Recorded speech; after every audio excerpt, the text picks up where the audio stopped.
ado, I would like to invite our next panelist, Professor Haobijam Vokendro, who is the head Department of Anthropology, Rajiv Gandhi University of Arunachal Pradesh. And he also happens to be a dear friend of mine, so I can take a little bit of liberty, Voken, by asking you to limit yourself to 10 to 12 minutes. Yeah. So you may please start. I hope I am audible. Professor Voken, I am audible? Yes, I can hear. Okay. Yeah, good afternoon. The timing is just Prof is taking off the associate program. Again, I won't take much time now. Everybody is done, including myself. My topic is health intervention, examining the lens of critical medical anthropology. This critical medical anthropology is considered as one of the approaches of addressing human health intervention by focusing heavily on political economy and its role by examining the inequalities of health status of different strata of population in society. But it, however, goes beyond the scope and it criticizes the downstream approaches and rather try to focus on the upstream approaches by considering all the other aspects of human society rather than the pills and injections. Am I audible, sir? Yes. Thank you.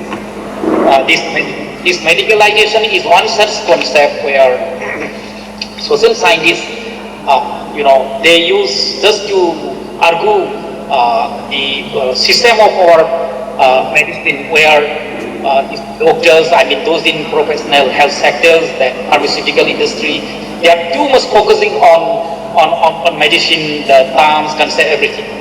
And anything that is to be done with human this treatment, they try to always project in terms of financial, monetary gain or something. So I'm not going into details as I say, everybody, we are already behind the settle and very much waiting for lunch program. Now, my main focus here is the contrasting views of medicalization and demedicalization. The medicalization say to support the human society by using this medicine, pills and injection. Then another group of scholars, they are against this and they argue from the Marxist perception view that this is too much and that they are defooling members, laymen, our general masses. They advertise and they try to brainwash our consumers. So the perception between health providers, health professionals and the health seekers, the general level. I'm not going that side. Now my main focus will be on another aspect. The another aspect is the emerging issues of effective delivery of public health in the question of doctor and patient relations. So I will focus on that. And this is an issue and problems arising from interacting between the doctor and the patient and the concept of doctor and patient's communication skill and patients and patient's part. This issue of interaction regarding illness is very important as it will facilitate the entire course of treatment or lead into conflict, thereby hampering the real meaning of treatment. Thus, such an issue is very much important to address in the academic criteria, as is shown by the report of Chinese Medical Doctors Association. As per the report in 2018, 66% of the Chinese physicians experienced physical violence injuries because of doctor and patient conflict. Because of such conflict, relationship of healer and to be healed, the service provider and the service taker is in disharmony. In short, today our many doctors who are in such noble profession who are considered next to what are not happy. So are our patients who expect to care and heal their pains and sufferings. Such conflicts harm both the parties and act as double-edged sword. Because of unsatisfied patient parties' more violence or lawsuits, many doctors are trained and frightened. When a doctor who is to deal with the life and death of patient is under threat and stress, the chances of creeping in of many mistakes and errors is very much higher, and the creativity and the passion in delivering his duty lost. Because of such conflict, the patients who are already in physical and psychologically low or depressed because of health condition, financial stress, more in vulnerable position. The question posed in front of all of us is that, what is the substance? Here comes the importance of doctor's duty and patient attitudes and rights. Let us ask some questions. Question number 1. Are doctors polite, humble, and soft-spoken? Question number 1. And the answer is very much mixed bag. Just like their counterpart, patient, and a patient part. This is very mixed. Educated patients are considered polite, dealing with doctors, though sometimes few linguistic also create problems. What so-called discourse rationality is evident in dealing with patients of higher education with doctors. Question number 2. Do doctors properly listen to patients with empathy? The answer is many, but only few. Maybe only one few. Patients are in queue line, so they have no time. Number 3 question. Do doctors acknowledge their patients and do reasonable eye contact, positive body language, and tone and temper? Again, the answer is very much minimal. Doctors minimally amplify the skills. Sorry for the stopper. Sorry for the stoppers. We have witnessed that literary shows that the non-verbal component of behavior is very much significant. The non-verbal component of behavior is very much significant for patient satisfaction and adherence to advice of the doctor.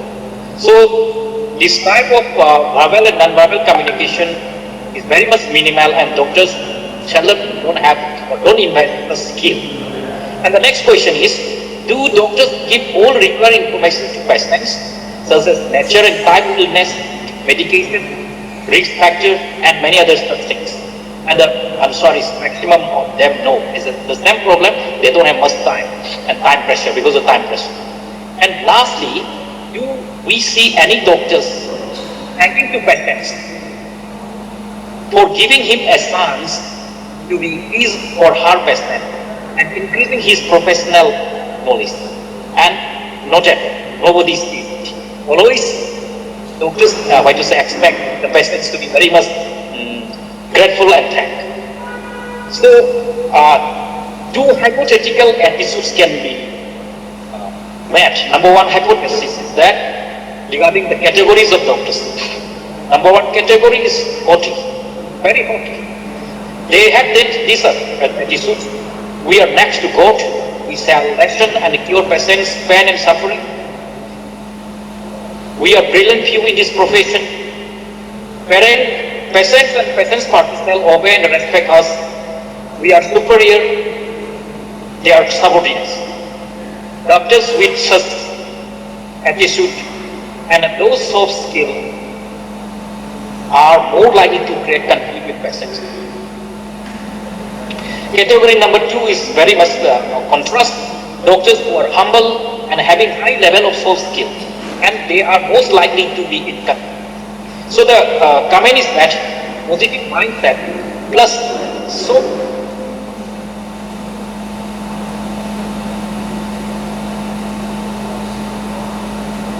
invasion of mass communication in different channels, particularly internet in mobiles, as an advertisement, awareness level of medical knowledge is tremendously increased among general mass. Many of the so-called level ignorant health service takers are becoming very much informative. Many of them becomes very much skeptic on the medical process, what so-called medicalization. Therefore, there is confrontation. Most likely, when any conflict of interest on the part of the doctor is questionable. For instance, the value among the patients, such as too many investigation tests. There are two. In the so-called prescribed lab or the clinic, or advising or prescribing too many medicines which are very costly. So all this have something to do with the commission and the monetary benefits of the doctor, as is perceived by many of the patients. The moment such negative perception happens, the patient feels very low, and the relationship is more likely to be incomplete. So in conclusion, we can say that critical medical anthropology attempt to address this type of issues and try to smoothen the health delivery system. Doctor-patient relationship plays a very significant role in deciding, whether the doctors or the patients, they actually get their entitlements. The doctors, their entitlement of being secure, and the patients, their entitlement or entitlement to health services. So thank you very much for highlighting all these significant things concerning effective delivery of health services, and how this effective delivery of health services depends a lot on the nature and dynamics of the relationship between doctors and patients. Thank you very much. Now finally,